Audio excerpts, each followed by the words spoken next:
चाहे खेसारी लाल यादव हुए, चाहे रितेश पांडे हुए, चाहे प्रमोद प्रेमी और नीलकमल, मतलब बहुत सारे ऐसे सिंगर हैं, बहुत सारे गाना लेके आ रहे हैं, गाना चल नहीं रहा है।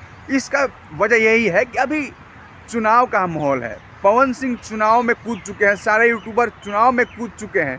इस वजह से गाना अभी व्यूज नहीं जा रहा है। और रही बात कंट्रोवर्सी की, अब कंट्रोवर्सी आप लोगों ने ख़त्म करवा दिया है, तो कंट्रोवर्सी जब होगा तभी तो वीडियो चलेगा भाई।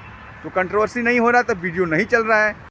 नमस्कार दोस्तों, कैसे आप लोग? मुझे उम्मीद है कि आप सब अच्छे होंगे और स्वस्थ होंगे। भोजपुरी का एक ऐसा नाम जिसने भोजपुरी को बहुत कुछ दिया है और भोजपुरी में बढ़िया बढ़िया भी गाने दिए हैं उन्होंने, और एक अपना नाम बनाया है और लोग उन्हें कहते हैं कि बेहतर इंसान है, जिसका नाम है रितेश पांडे। रितेश पांडे को आप लोग जानते हो, भोजपुरी में बहुत सारे गाना उन्होंने हिट दिया है। लेकिन आजकल रितेश पांडे को हो क्या गया है समझना पड़ेगा।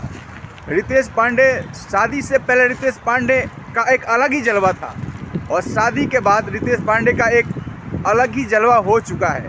दोस्तों बता दूं कि स्टारडम चढ़ के बोलती थी रितेश पांडे का, लेकिन आजकल रितेश पांडे कहाँ गुम हो गए हैं, कहाँ खो गए हैं। बता दूं कि रितेश पांडे का एक बहुत ही सुंदर गाना भी आया है, मोदी संग रहबू ऐसा करके।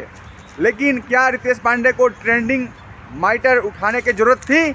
क्या उन लोग के पास माइटर का कमी है? बहुत लोगों ने इस गाने का विरोध भी किया है कि ऐसा नहीं करना चाहिए रितेश पांडे को।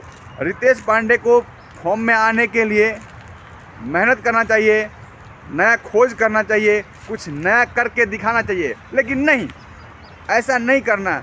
रितेश पांडे अब दिमाग लगाना बंद कर दिए। अरे रितेश भैया, शादी हो गई, मानता हूँ सबकी शादी होती है, तो क्या आप दिमाग लगाना बंद कर दीजिएगा?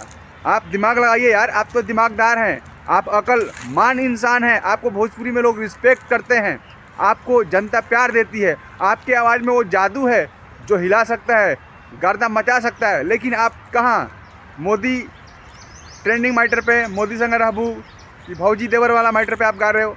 अरे नहीं करना चाहिए ऐसा। मेरा मान लो बात, रितेश भैया अच्छा गाना लिखवाइए, अच्छा वीडियो बनाइए, कुछ फनी डालिए, उसमें कुछ मिर्च मसाला डालिए। ज़रूरी नहीं है उस गाने को गंदा करना है, गाने को लिमिट में रखिए, जो कि लोग सुने, माई बहन जो लड़के हैं नौजवान सुने तो उनको अच्छा लगे। ये सब पे काम कीजिए।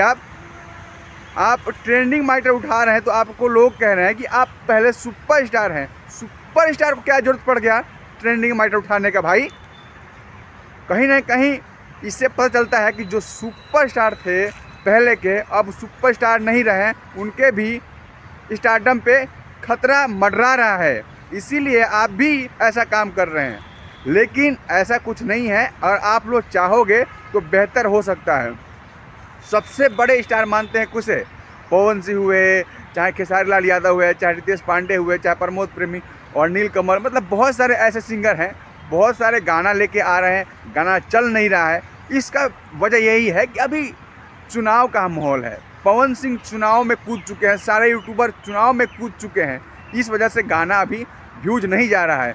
और रही बात कंट्रोवर्सी की, अब कंट्रोवर्सी आप लोगों ने ख़त्म करवा दिया है, तो कंट्रोवर्सी जब होगा तभी तो वीडियो चलेगा भाई। तो कंट्रोवर्सी नहीं हो रहा तो वीडियो नहीं चल रहा है। तो रितेश भैया, आपको अच्छा से अच्छा काम करना है और गाना में जान देना है, गाना में बिल्कुल एक अलग लेवल देना है, गाना में कुछ फनी होना चाहिए। ऐसा कीजिए, गाना में मतलब कुछ सोचिए, समझिए, तब गाना को कीजिएगा, ठीक है? आपका गाना चलेगा, खूब चलेगा, दबा के चलेगा, और वही फीलिंग लाइए पहले वाला। लेकिन आप लोग आपस में लड़ाई झगड़े, मार काट, गाली गलौज कर करके व्यूज बिल्कुल डाउन हो चुका है। आप लोगों का कोई रिस्पेक्ट नहीं करता है। जो बड़े स्टार को मैं कह रहा हूँ कि इन लोगों का कोई रिस्पेक्ट नहीं करता है। कल को क्या बोलेंगे, कल को किसके गले मिल जाएंगे, ये सब कोई नहीं जानता भाई। इसीलिए व्यूज भी डाउन हो गया, लोग समझ गए हैं, लोग देखना बंद कर दिए आप लोग को।